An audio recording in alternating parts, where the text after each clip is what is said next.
Moi, je dirais en fait qu'on n'a qu'un seul objectif. On n'a pas des points, on n'a pas un saupoudrage, d'un côté quelque chose, un petit pass, un cartable, quelque chose ici, c'est pas un catalogue. Nous, on a une seule idée, un seul programme qui recouvre tout. C'est en fait faire une éco-région de la Bourgogne. Mais ça veut dire changer le logiciel. Ça veut dire quoi? Ça veut dire qu'il faut repenser tous les tenants et les aboutissants de l'économie. Ça veut dire que, par exemple, par rapport, et on revient au pôle nucléaire, il faut se poser toutes les questions autour de la table. Est-ce que c'est un développement durable? Non, ce sont des énergies qui finiront. On n'a pas de l'uranium pour plus d'une centaine d'années. Est-ce que c'est sûr? Non, on le voit bien tout autour de nous, et on voit bien que de temps en temps, on retrouve 300 kg d'uranium, on ne sait pas d'où ils sortent. On voit bien avec l'Iran ces jours-ci, à qui on a fait un transfert de nucléaire civil et qui est en train de faire du nucléaire pas civil du tout. On le voit aussi dans les coûts. Quand le nouvel EPR, qui était prévu à 3 millions d'euros, 3 milliards d'euros, on en est au double en dépassement. Tout ce qui concerne le nucléaire au point de vue de la prévention, de ce qu'on laissera aux générations futures, de l'efficacité et de tout ce que ça empêche comme recherche ou comme activité dans les énergies renouvelables, dans les énergies de remplacement, on l'a vu toutes ces dernières années, de la façon dont le lobby nucléaire prenait toutes ces informations et toutes ces consignes directement au Premier ministre, ne passait plus par le ministre de l'Industrie. Il y a un manque de démocratie criant qui fait que le lobby nucléaire a empêché le développement de tout un tas d'autres industries et d'autres solutions qui aujourd'hui sont dans d'autres pays comme l'Allemagne, l'Autriche, les pays européens, sont tout à fait dans le champ des activités, alors que nous on est coincé avec le nucléaire. On est le seul pays au monde nucléarisé ainsi. Et en plus, si vous regardez Tchernobyl et les incidents qu'on trouve dans les centrales du midi de la France, où on dit non, c'est juste un petit accident, non, il y en a un la semaine dernière, puis il y en avait la semaine d'avant, puis il y en avait la semaine d'avant, etc. Voilà. Donc je pense qu'on ne peut pas réduire le problème du nucléaire à un problème d'emploi. Quand on est élu, on a une responsabilité par rapport à toutes les générations. Donc on a la responsabilité de préparer au métier de demain. Et le métier de demain, c'est pas le nucléaire. Au maximum 50 ans, il n'y aura plus de nucléaire nulle part. Les métiers de demain, il faut les préparer aujourd'hui, et c'est ça, changer de logiciel, c'est-à-dire dans chaque champ d'activité, repenser ce qui est bon pour l'intérêt général de toute la population. Et je reprends tout à l'heure un mot que notre camarade a dit sur l'agriculture qui n'était pas assez intensive. Alors moi je suis soufflée, parce que nous ce qu'on veut au contraire, c'est qu'on la trouve absolument trop intensive, absolument trop extensive.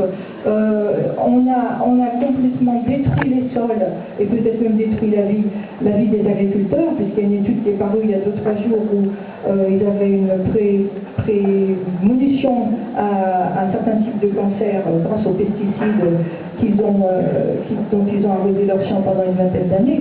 Nous, ce qu'on veut par exemple pour l'agriculture, c'est une agriculture paysanne, implantée, avec des circuits courts qui permettent de livrer les écoles, les cantines. Et dans le programme, nous, qu'on a, c'est de mettre dans les cantines un approvisionnement en nourriture, en alimentation biologique, et pour cela, il faut mettre en place les filières, bien entendu, parce que sinon on nous dit, mais on ne peut pas fournir tout le monde en nourriture, en alimentation bio, tant qu'on ne se donne pas les moyens de mettre en place des filières, et ça c'est les compétences du conseil régional, c'est d'anticiper, de mettre en place des filières et des formations. Et de mettre en place des filières pour, dans 1 an, 2 ans, 3 ans, que tout ce qui est collectivité, hôpitaux, cantines, écoles, circuits courts avec les AMAP, pour que toute la population ait déjà une alimentation saine, et nous pourrons faire revivre au pays, installer de jeunes agriculteurs sur des parcelles beaucoup plus petites, où ils vivront plus nombreux et avec de meilleurs revenus. Donc ce que je voulais dire dans la conversion écologique, c'est que il faut changer de logiciel. Par exemple, la santé, c'est pas un système de soins. La santé, c'est un système de prévention. Il faut y penser avant. Changer notre façon de produire, c'est aussi se donner les moyens de produire autrement. Par exemple, le bio. Il faut avoir le droit de choisir et il faut se donner dans tous les champs d'activité. Ce qui nous manque, nous, c'est une réflexion. La réflexion de dire, dans le nucléaire, c'est des emplois, on l'a dit dans l'automobile, on l'a dit dans la sidérurgie, on l'a dit dans des emplois qui ont disparu. Si on continue dans le mur juste, en essayant de préserver les emplois, sans faire de reconversion et d'anticipation, on est en retard. On est en retard sur la société, on est en retard sur les autres pays d'Europe.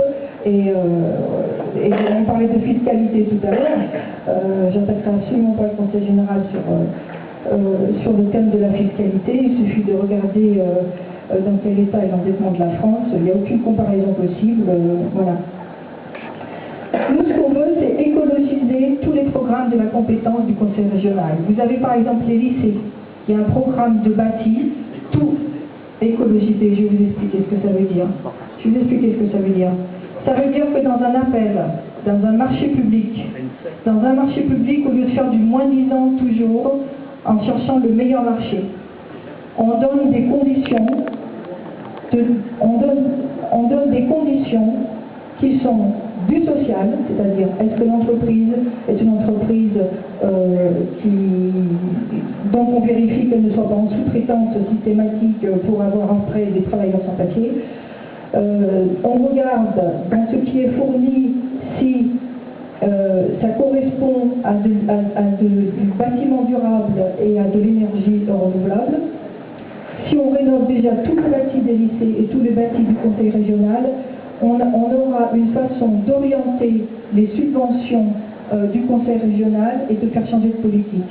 Parce que si les subventions du conseil régional sont utilisées dans un saupoudrage permanent, par exemple, vous donnez de l'argent à quelqu'un qui va élever des porcs biologiques et à quelqu'un qui va élever des porcs, oui, je vais couper, voilà. Mais je veux dire, on ne fait pas de politique.